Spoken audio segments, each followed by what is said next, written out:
Hi, I'm Randy Gerber, and welcome to our first ever episode of our new podcast called The Founder Ride. We put a lot of time into picking this name out and a lot of time into the logo. We're excited about it. Hopefully you're excited about it as well. And why are we calling it The Founder Ride?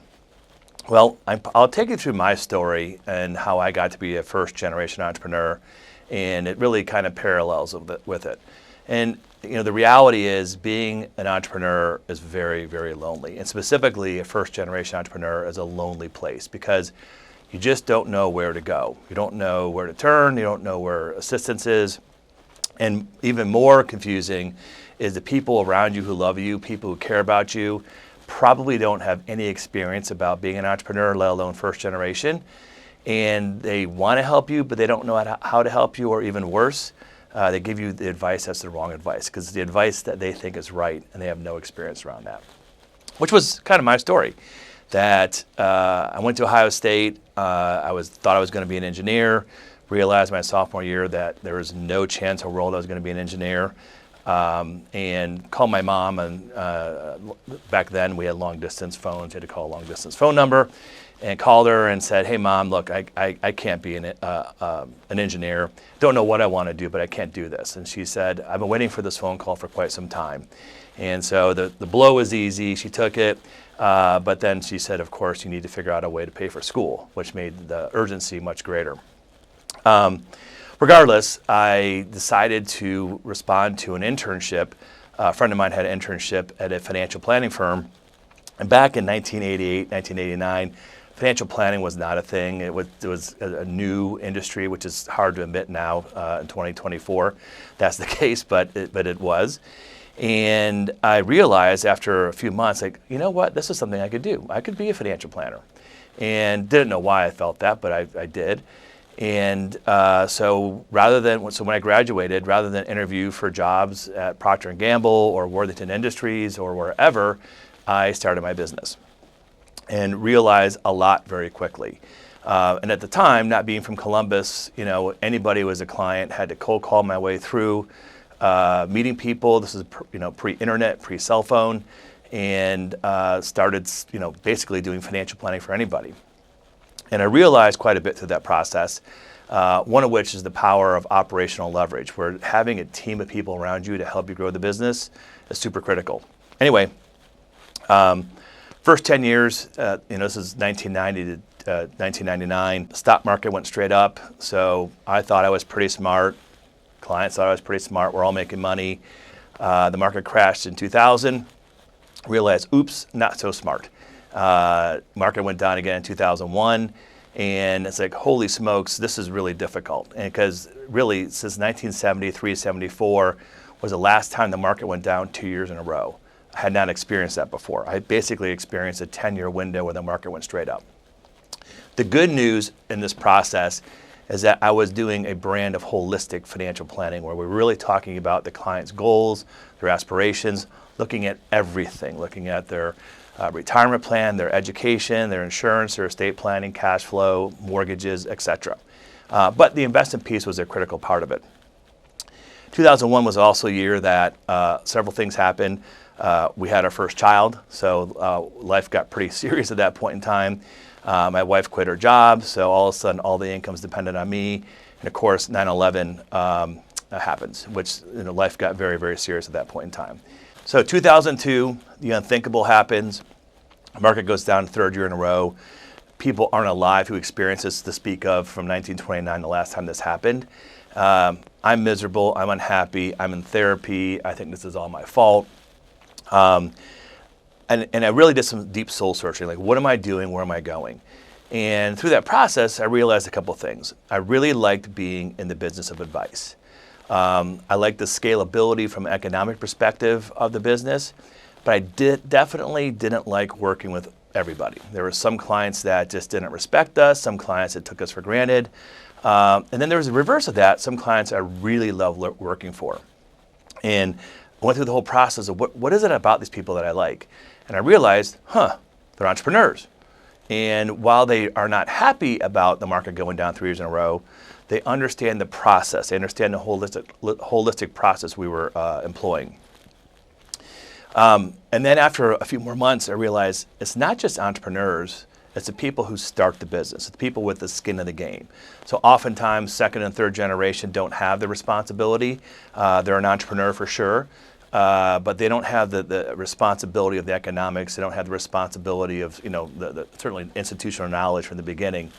But I really identify with those folks. And I made a big decision, never forget where I was. I was on a boat on the Potomac, that, you know what? And this was in 2003, like, we're only going to work with first generation entrepreneurs. And everybody I told thought I was crazy. My staff at the time thought I was super crazy, and because people didn't think there was a market for it. But I did it. May of 2004, we fired our 10 most difficult clients. I know it was May 14th of 2004 because it was supposed to be January 3rd of 2004, but it took me 5 months of courage to fire our first client, and we did. And that phone call to that person, I remember vividly doing it. And while I was so anxious and I was sweating and nervous to make the call, as soon as I hung up, I had a huge sense of relief. I knew it was the right decision to focus on entrepreneurs. And so went through that process of firing our 10 most difficult clients, or said differently, 10 biggest asshole clients. It felt better every client we called. My staff was relieved. This was better all the way around. And so, I knew this was the right choice. But then the light bulb went off again, saying, okay, if we're only going to work with entrepreneurs and first generation entrepreneurs, we can't simply just help them with their investments and their wealth management. Their business is their most important asset. And we have to really help them figure out how to grow their business and grow it in a way that's productive, grow it in a way that they are happy, grow it in a way that they're responsible parents and they're good spouses, but really become experts on this. And of course, back then, 2004, Google was a pretty young company. There wasn't a bunch of research. There weren't books written about this. We're kind of in brand new territory. And so we went on a process, and me at that point in time, interviewing first generation entrepreneurs, asking, what do you need help with? What do you guys need? How can I help you? What are your biggest concerns? What keeps you up at night? And I realized very quickly that you can't separate the first generation entrepreneur from the business. They're wrapped up into one beautiful body, one beautiful person, entity, whatever you want to say. So I knew we had to become experts at helping them grow their companies, helping them understand how to create cash flow, helping them make the right hiring decisions and firing decisions, et cetera, et cetera, et cetera. So we went through a process of really learning how to do that through trial and error, through reading, through education from subject matter experts. And as time went on, we got to be really good at that. What I realized through this process, that there's a ride of being the entrepreneur. There's an emotional component to it, which is why we named this podcast On the Ride.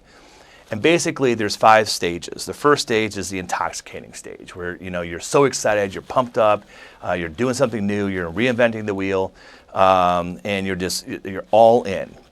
Which leads to the next stage, which is the trap stage, where all of a sudden you're like, holy smokes, I did this. I started this company.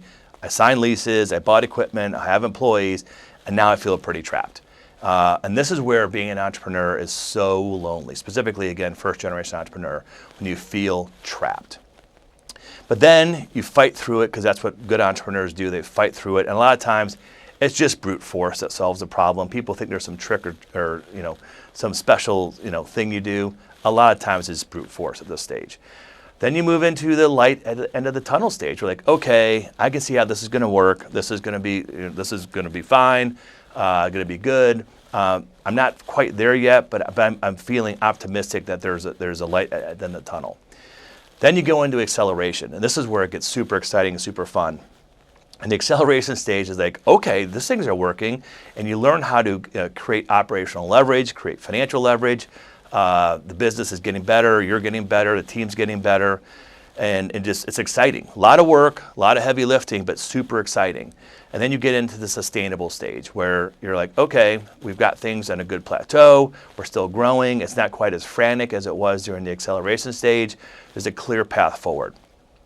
Now, the good news, bad news in this situation is that the entrepreneur usually isn't satisfied very long in the sustainable stage, and they do it all over again. and you start over an intoxicating stage again.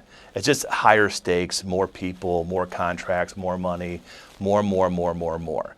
And you get stuck in the trap stage. And so as time goes on, the more experience you have as an entrepreneur, you learn how to manage all those stages, but they all exist.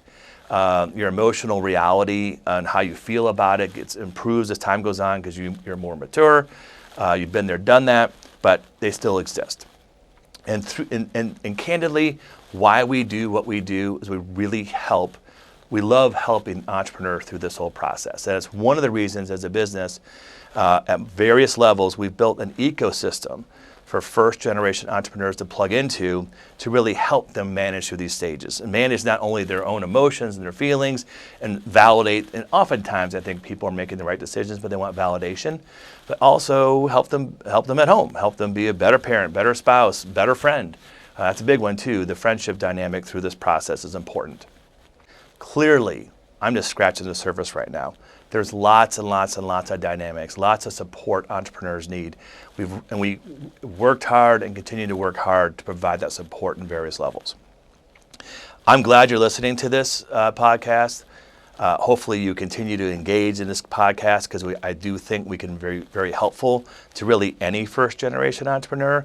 It's a complicated, messy, long, emotional, super exciting, super frustrating, sometimes fun, sometimes scary process.